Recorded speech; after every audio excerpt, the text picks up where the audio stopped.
A construção de um país moderno, de um Brasil moderno, necessitava necessariamente a construção de um novo homem. E esta tarefa de construção de um novo homem estaria sob a responsabilidade da educação. Mas a educação deveria, por sua vez, no processo construtivo do homem novo para a nova sociedade, se pautar também em propostas pedagógicas modernas. E a psicologia vindo como uma ciência, né, uma ciência nova que vinha dar contribuições, né, para o papel do professor, para o ensino, não é, para a escola.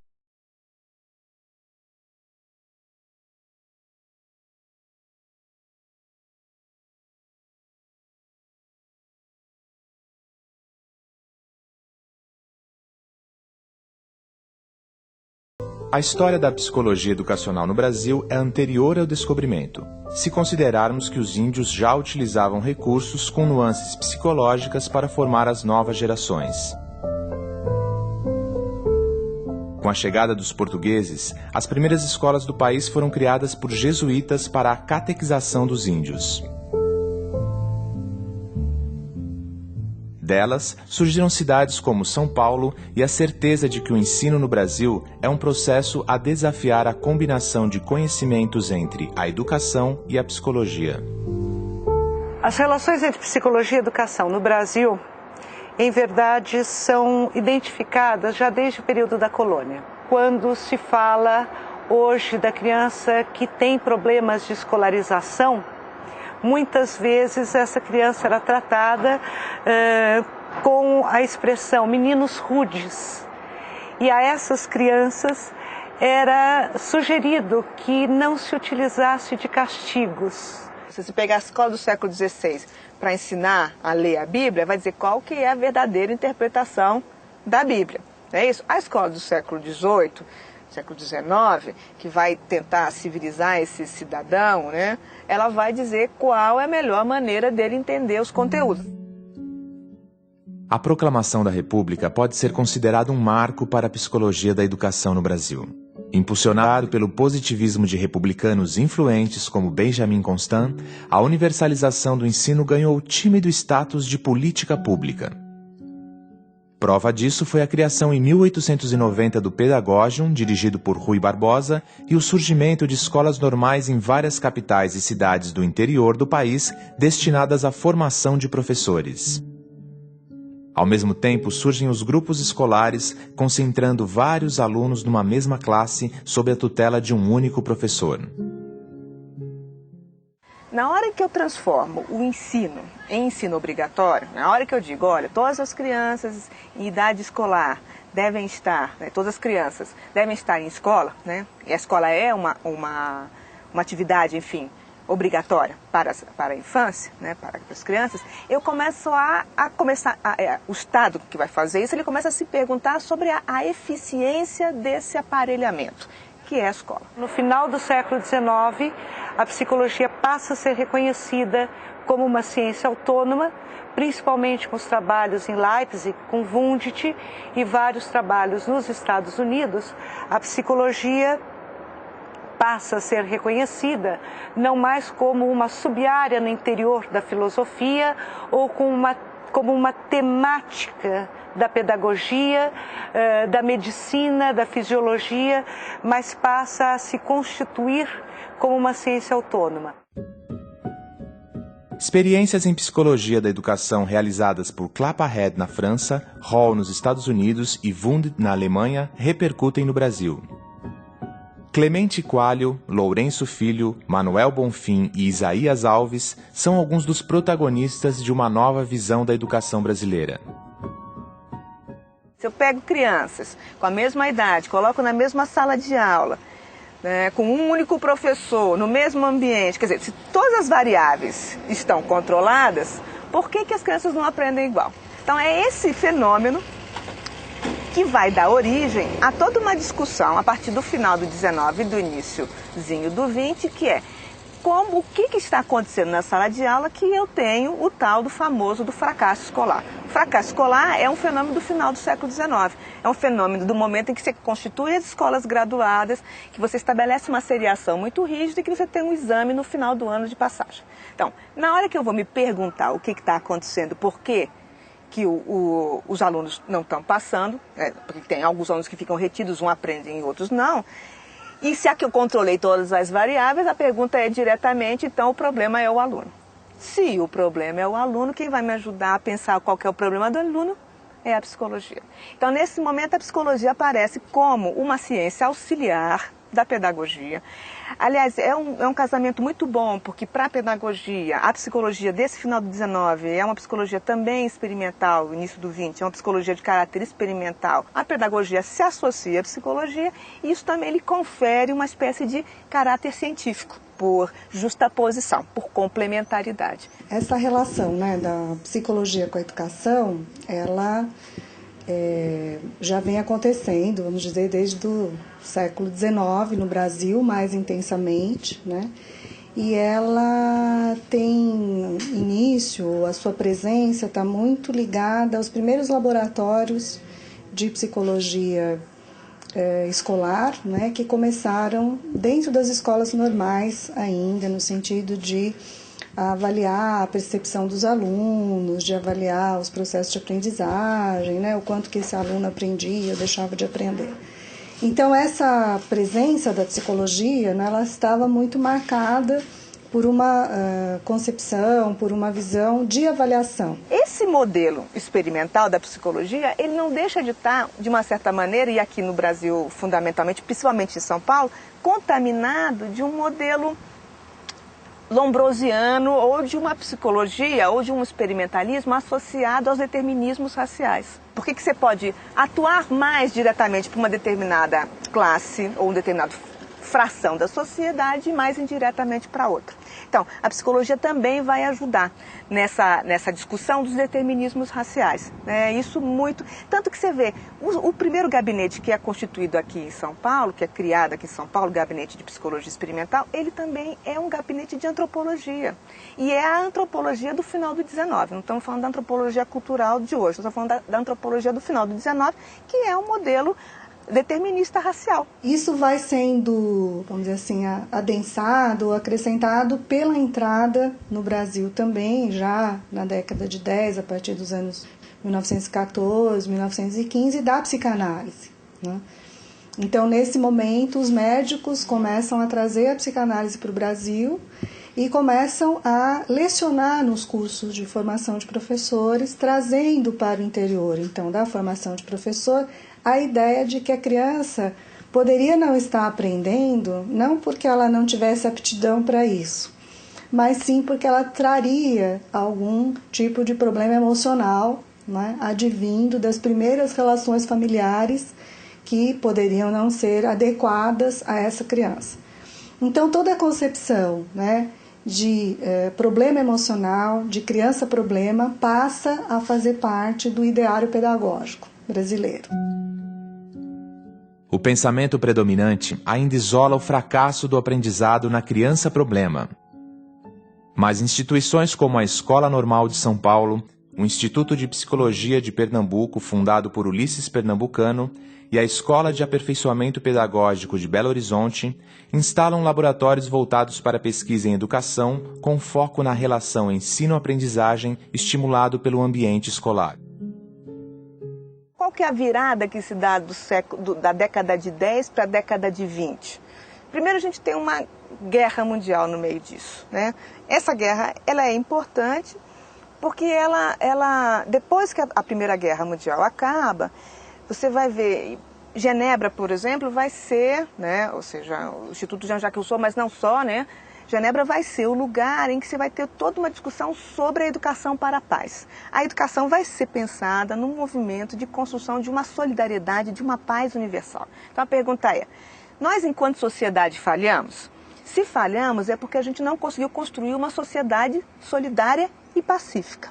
Para a gente fazer isso, a gente tem um instrumento. Que instrumento que é isso? A escola obrigatória. Isso, por um lado, associa a psicologia ao trabalho, porque essa relação solidária, ela também está ligada a uma relação de reconstrução da sociedade, reconstrução do mundo, e enfim, isso tem a ver com a questão da vocação e o trabalho, né? Tanto que você vai ver, o Ad Ferrier vai discutir exatamente, quer dizer, o princípio da escola ativa, que depois a gente vai chamar de escola nova no Brasil, fundamentalmente, né, nos anos 20. Mas o princípio que está aí da escola ativa é a escola da atividade, é a Arbeitsschule, é a escola do trabalho. Não mais se mensura, né, a inteligência, mas também se verifica qual é a dificuldade de aprendizagem que essa criança apresenta. E isso traz um aporte clínico, né? E no momento em que as clínicas, né, começam a se implementar através da medicina, pelo movimento da higiene mental, e as crianças vão então ser encaminhadas para essas clínicas psicológicas para serem avaliadas do ponto de vista da sua personalidade. As mudanças então são mais de caráter qualitativo, né, que não mais é uma questão de aprender ou não pela aptidão, mas passa a ser aprender ou não pela influência do ambiente, e principalmente do ambiente familiar, na constituição da personalidade dessa criança.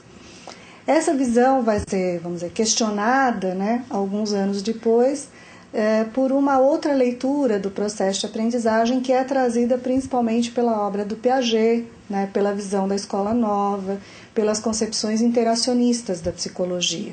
Então, considerando que o ambiente não poderia ser restrito apenas às concepções e às relações familiares, né, mas que o ambiente era muito mais do que isso, eram as experiências que a criança tinha com os objetos da cultura, né, com as interações que se davam na vida com outras crianças, na própria escola, com o material pedagógico. Se você pegar esses álbuns de fotografia que existem ainda hoje, lá na Caetano de Campos, disponíveis sobre a década de 30, eles são uma espécie de material didático ou material pedagógico das etapas didáticas de um ensino todo voltado para a escola ativa. Então, assim como o álbum da Caetano de 1895, de 1908, melhor, de 1908, ele é um álbum ilustrativo de todas as inovações do campo pedagógico que você podia ter, laboratórios, quadros parietais, etc., o álbum de 1930, ele é ilustrativo das mudanças de método. Nesse álbum de 30, por exemplo, as carteiras não são presas no chão. As carteiras são soltas e os trabalhos são em grupo, dentro do grande modelo da escola ativa. Os alunos, inclusive, se você pegar esses álbuns, é muito interessante você perceber que em 1908 o professor está lá, ocupando o lugar central, dando a aula e os alunos voltados para ele no ensino intuitivo. Em 1930, o professor não é nem figura das imagens, das fotos, são só os alunos trabalhando em liberdade, ativamente engajados na sua experiência de construção do conhecimento. Os paradigmas da escola nova associados à psicologia. O homem novo deve ser preparado para se integrar ao processo de industrialização do país e acompanhar a mudança das instituições. Reflexo dessa situação é a decisão do governo federal de introduzir a psicologia como matéria das escolas normais, dividindo a cadeira de pedagogia. Helena Antipoff, no Instituto de Belo Horizonte, e Noemi Silveira Rudolfer, em São Paulo, coordenavam a aplicação de testes como base de pesquisas para consolidar a psicologia da educação no país. Então, essa marca, né, psicométrica da psicologia também se faz presente no campo da educação. Isso vai desenvolver os testes, não só de inteligência, mas um outro tipo de teste, que é o teste de maturação, que, de novo, o Lourenço Filho vai ser um expoente, porque a coisa dos testes ABC, que começam a ser publicados na década de 20, são publicados no Brasil até os anos 70. O escolanovismo, ao colocar na criança e não no professor, no processo ensino-aprendizagem e não nas práticas de ensino, na aprendizagem e no desenvolvimento da criança, a base da proposta pedagógica, obviamente chama a psicologia como um dos seus grandes sustentáculos. Mais do que isso, é uma pedagogia que se quer uma pedagogia científica. E dentre as ciências que ela busca, a psicologia será certamente uma das mais importantes. Então, essa perspectiva interacionista, ela vai começar a fazer parte, né, da do ideário pedagógico brasileiro, né, bastante reforçado pelas concepções da escola nova, né, de um ensino não dirigido, da possibilidade da criança escolher, né, o seu percurso no interior da própria escola, mostrar os seus interesses. Então, essa leitura interacionista, né, da escola vai fazer com que a psicologia, né, compareça na escola via a teoria piagetiana e via as concepções que buscavam entender, né, quais eram os desejos e os interesses da criança no seu processo de aprendizagem. Então, ainda numa visão bastante individualizante, né? A criação da Cátedra de Psicologia Educacional no curso de Pedagogia da USP e do Sede Sapiense indicavam o curso de formação de psicólogos em gestação. Depois da Segunda Grande Guerra Mundial, a definição de psicologia escolar ganhou contornos mais nítidos. A importância da educação é um dos poucos consensos entre os dois polos da Guerra Fria. A escola é um centro de convivência das diversidades. Problemas do sistema de ensino e do contexto social passam a ser considerados como fatores de fracasso do aprendizado, mudando o foco do aluno-problema. Métodos pedagógicos como Montessori e Piaget buscam na psicologia elementos para tornar a educação mais harmonizada em relação ao desenvolvimento intelectual e emocional das crianças. As escolas normais trazem talvez a grande base para o ensino da psicologia. Por seus laboratórios, ainda que houvesse laboratórios nos hospícios, mas foram esses laboratórios das escolas normais, talvez os primeiros centros de produção de conhecimento em psicologia. A educação, claro que não sendo a única, mas foi certamente o principal solo sobre o qual a psicologia no Brasil ganha o reconhecimento de sua autonomia como ciência, estabelece formas de atuação profissional, assim como a pesquisa, a publicação de obras e mais tarde de periódicos, enfim.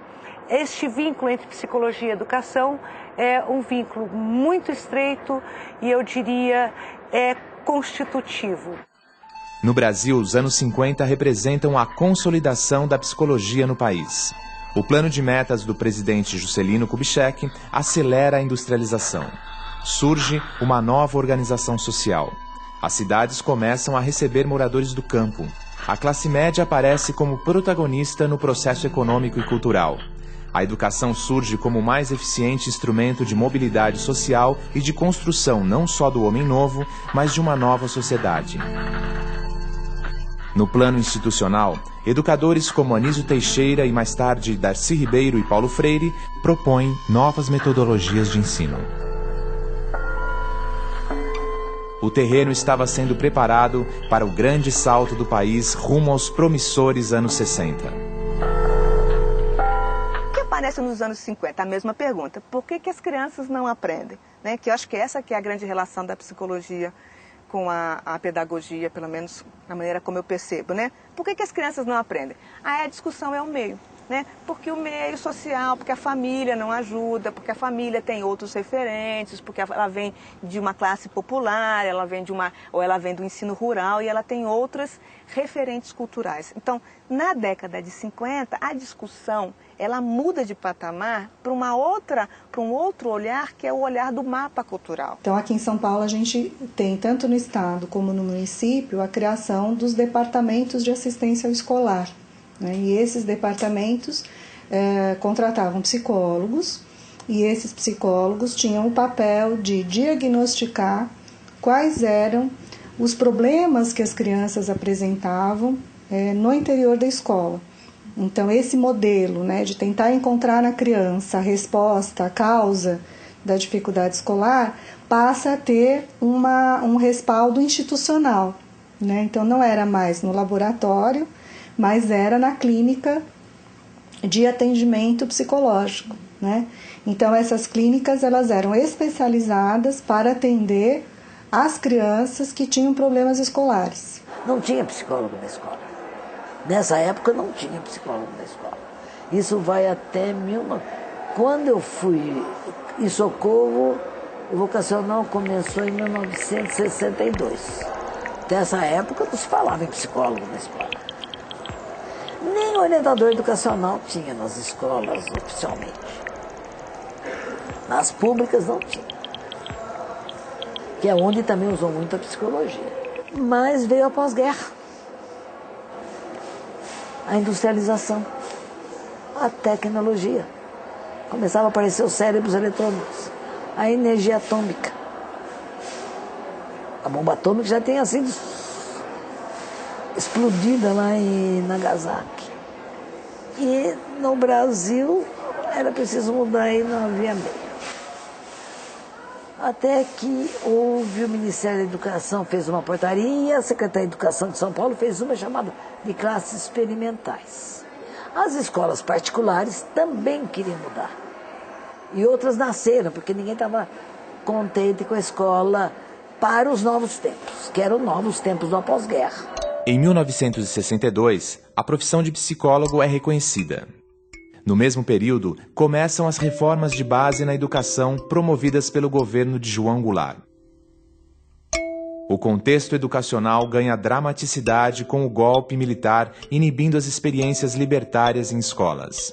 Mesmo assim, até o AI-5 há exemplos de iniciativas revolucionárias, como a Escola Experimental da Lapa e os ginásios vocacionais. Você tem um despertar para a cultura. Mesmo na própria academia, você tem toda uma discussão sobre a cultura. Ela aparece em vários momentos. E essa discussão que inclusive vai carrear para depois a discussão que vai, enfim, se expandir ao longo dos anos 60, que é todo aquele movimento de maio de 68, etc. Que é um outro olhar, a escola como reprodutivista, etc. Quer dizer, é um olhar sobre essa diferença cultural do ponto de vista de que elas são de naturezas diferentes. Eu acho que a psicologia mudou o perfil dela de psicologia escolar no fim dos anos 60, começo dos anos 70. Até então, era assim, e isso persistiu ainda por muitas décadas, né? Tinha um serviço de psicologia do Estado nas grandes cidades. As crianças, problemas que nem sempre eram problemas, eram encaminhadas para esse serviço. Esse serviço fazia um diagnóstico e a criança ia de vez em quando lá para tratamento. Primeiro que era a relação entre número de sessões e o problema não era condizente com a solução. Às vezes a criança precisaria muito mais. E todos os problemas eram considerados problemas de família, problemas de ajustamento da criança, de desagregação no lar, de criança maltratada, e ficava por aí. A culpa estava na criança, na família da criança, mas jamais na escola. Não era o professor que era mal formado, não era o livro que era inadequado, o método que era inadequado. A criança todo o problema estava concentrado na criança. Então, algumas experiências vão acontecendo já nos anos 70, influenciadas muito pela teoria, né, da psicologia institucional e das discussões dos grupos, que começam a ser introduzidas também dentro das clínicas de atendimento psicológicos do município e do estado. Então, a gente já vê alguns profissionais que não mais vão para a escola apenas para diagnosticar as crianças, mas já vão para a escola para começar um trabalho mais com os professores e os gestores, né, no sentido de pensar o papel da escola e o lugar da escola. Mas ainda nesse momento muito atravessado pela teoria da carência cultural, né, que era a explicação que mais se fortalecia, né, com relação ao porquê das crianças das classes populares não aprenderem. Dos anos 70 para cá, criou-se assim, uma verdadeira aversão, sem nenhuma fundamentação científica, contra a tecnologia educacional. E ela se desenvolveu um horror lá fora. Até 1970, no Centro Educacional de Pesquisas Educacionais, que tinha aqui no Rio de Janeiro, São Paulo, Rio Grande do Sul, Recife, E tinha outros que não eram tão produtivos, mas esses mantinham revistas, treinavam professores de São Paulo, treinavam professores da América Latina inteirinha no uso de produção e tecnologia educacional em sala de aula em todos os níveis. Começa a tomar mais força nos anos 1970 uma crítica profunda à psicologia na educação. E aí vários pontos podem ser enfocados. Eu acho que o primeiro é justamente a redução da psicologia a algumas técnicas que a própria psicologia produziu. Técnicas essas que, isoladas da totalidade da qual elas emergiram, ou isoladas dos objetivos que elas pudessem ter e da maneira como foram utilizadas, acabaram não só por muitos equívocos na educação, assim como acabou produzindo muitos equívocos na própria psicologia. Ou seja, muitas críticas feitas à psicologia, eu diria, não seriam críticas à psicologia de forma genérica, mas à maneira como a psicologia foi percebida, como ela foi entendida e, sobretudo, como ela foi utilizada. Então, a gente tem vamos dizer assim, um hiato aí, né, da presença da psicologia no campo da educação. Então, não mais se tem o psicólogo atuando no campo da educação. Se o psicólogo fazia um atendimento clínico com a crítica, né, esse lugar não é mais ocupado pela psicologia, pelo menos no município de São Paulo e no estado de São Paulo. Um dado importante a considerar é que entre as décadas de 60 e 70, 80% do ensino no país é efetivado em escolas públicas. O momento histórico corresponde a uma certa anemia no campo da psicologia educacional, o que provoca intensa discussão nos meios acadêmicos para delimitar as fronteiras entre psicólogo, orientador educacional e coordenador pedagógico. No início dos anos 80, os filhos da classe média migram para as escolas privadas, caracterizando uma espécie de êxodo que vai ter reflexos cada vez mais graves na qualidade do ensino público. Quando vai para o psicólogo e o psicólogo trabalha no âmbito individual, clínico-terapêutico, ele acaba justificando e legitimando que os problemas que ocorrem dentro da sala de aula são problemas individuais, são problemas da criança e que, portanto, não são problemas de ordem pedagógica que devem ser tratados, devem ser solucionados, até porque muitos deles foram produzidos pelas relações dentro da sala de aula. Na passagem dos anos 70 para os 80, o país vivia a intensidade da transição democrática. Psicólogos, muitos deles engajados na luta contra a ditadura, passaram a refletir sobre o seu papel no processo da reconstrução civil do Brasil. E a educação estimulava uma parcela considerável dessa reflexão. Quando a psicologia começa a fazer uma crítica ao americanismo que, de certa maneira, graçava nos textos, nos conteúdos trabalhados pelos cursos de psicologia, isso não está desligado, isso não está desarticulado da resistência à ditadura militar. Eu até faria uma analogia, porque uma coisa era derrubar a ditadura militar, a outra coisa era a construção da democracia.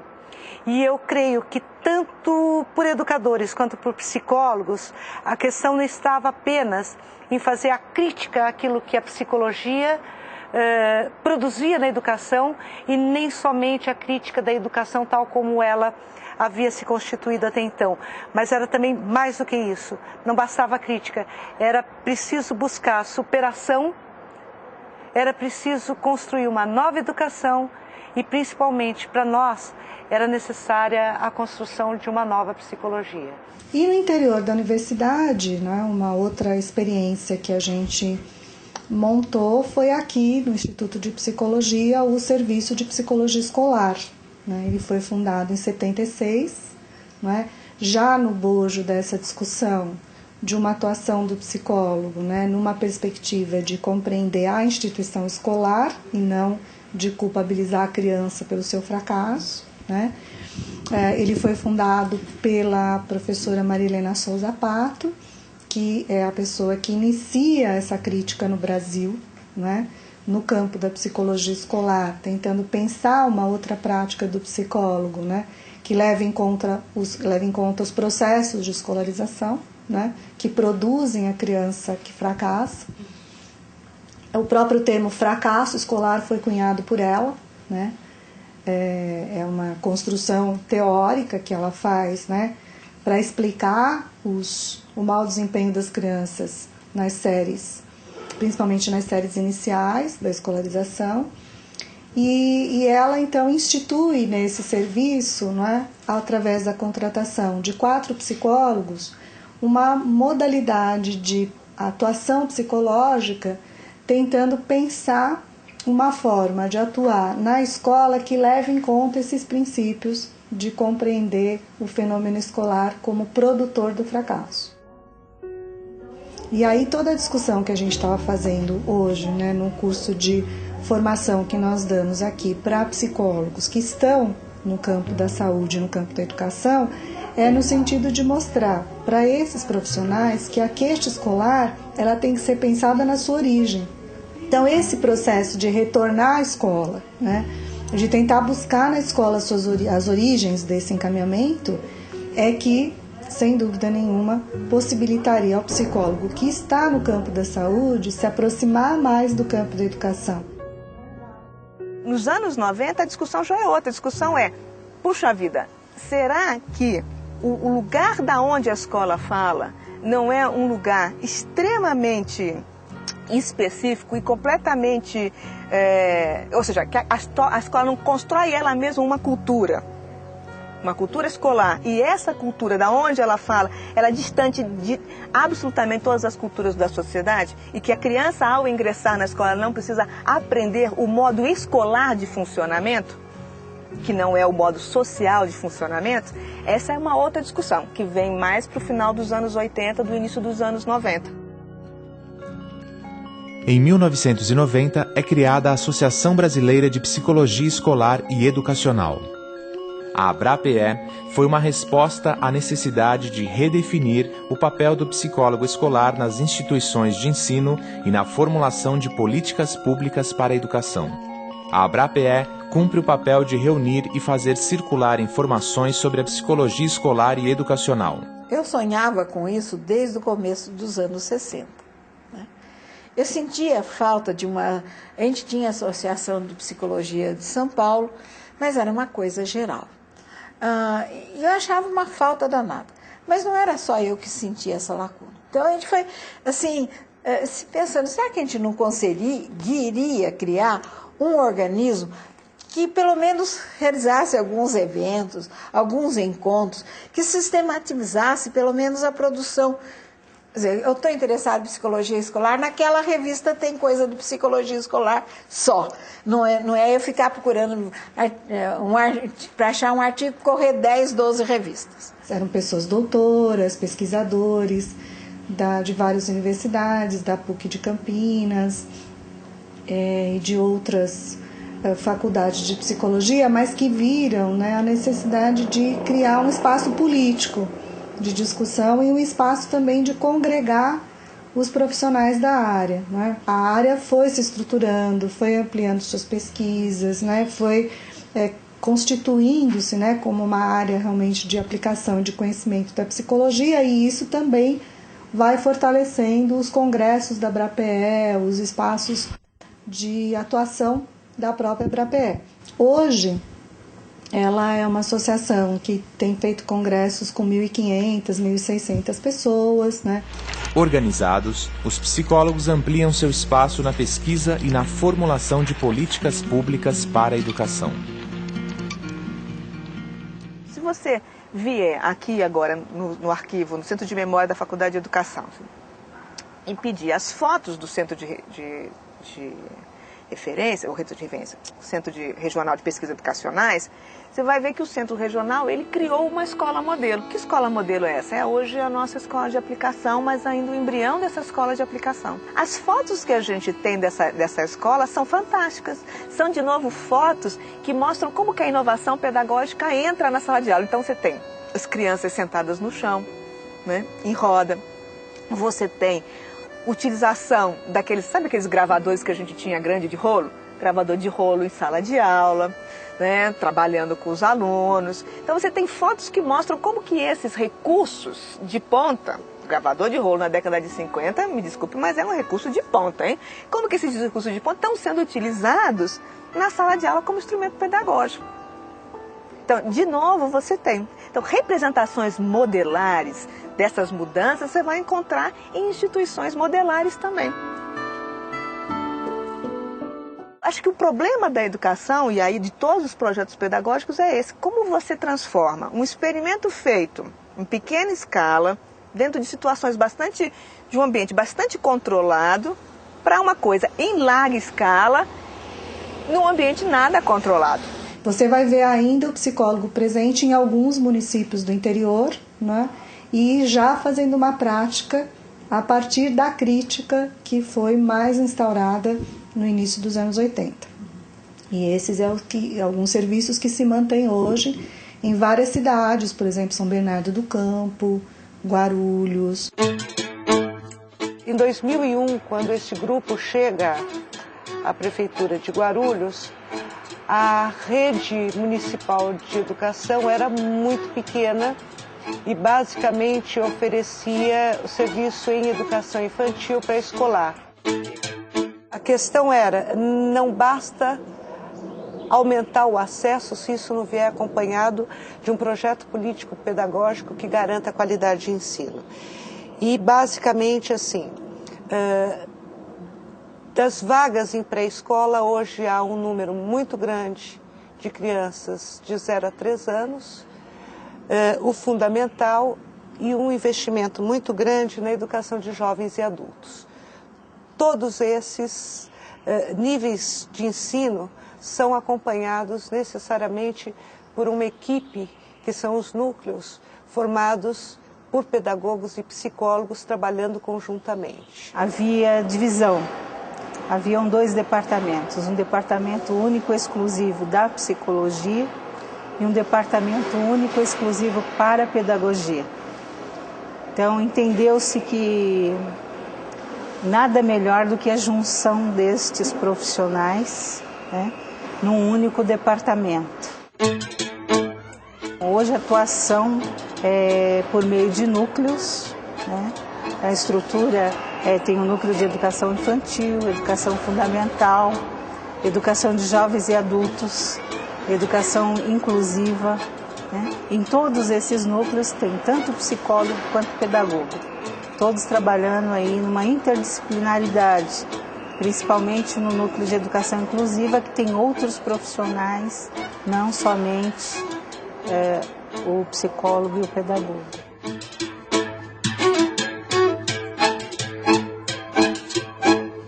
A escola pública, ela tem como objetivo atender a todas as crianças, né, independente da sua condição orgânica, sociocultural, econômica. Então, não só apontar aquilo que o educador não sabe, né, mas resgatar com o educador aquilo que ele sabe também. E como aquilo que ele sabe, ao longo da sua experiência, pode ajudar também o aluno com uma diferença significativa, né, como uma deficiência sensorial, uma deficiência física, um problema de comportamento e assim por diante. Podemos afirmar que cabe à psicologia educacional e à psicologia escolar contribuir junto com outros conhecimentos e principalmente em profundo diálogo com a sociologia, com a antropologia, com a história, com as neurociências, contribuir para esse conhecimento que dê fundamento a um projeto pedagógico. Por outro lado, nós temos a ação profissional do psicólogo, que pode ser um mediador importante justamente para que esses pressupostos sejam incorporados de fato na prática do professor, porque é a sala de aula que de fato nos interessa. Em 2001 eu vim para cá para trabalhar com educadores. Eu acho que é uma outra frente onde os educadores, eles têm sim um corpo adormecido, não por culpa dele. Se eu tenho o meu corpo enrijecido, eu não penso que a criança precisa ter um corpo solto. Então, continuaríamos sempre com essa educação do corpo rígido, sentadinho na cadeira. Eu acho que o teatro, assim como as outras artes, ela vem para mexer, para desestruturar essa educação de 500 anos. E aqui no Alfredo Volpi, onde eu estou há 3 anos, eu desenvolvo o projeto de artes plásticas com eles. As aulas de artes plásticas acontecem uma vez por semana e a proposta do projeto é de sensibilização para a arte, tanto das crianças quanto das professoras. A gente está aqui para oferecer um repertório novo para as professoras e criar novos interesses para as crianças.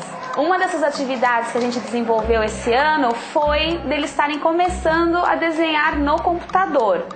Essa turma, que é de primeiro estágio, eles já estão tendo essas aulas há 3 anos, já passaram pela maioria das ferramentas, assim, pintura, escultura, desenho, com grafite, com giz de cera, e agora o computador surgiu como um novo instrumento para eles.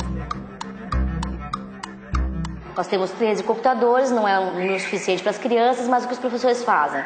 Aquilo que ele está trabalhando aqui, ele deixa em jogos. Se é matemática, ele vai estar trazendo jogos matemáticos.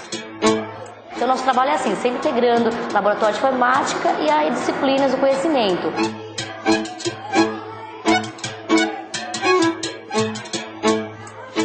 É algo novo que já aconteceu na sociedade, que não pode ficar fora da nossa escola.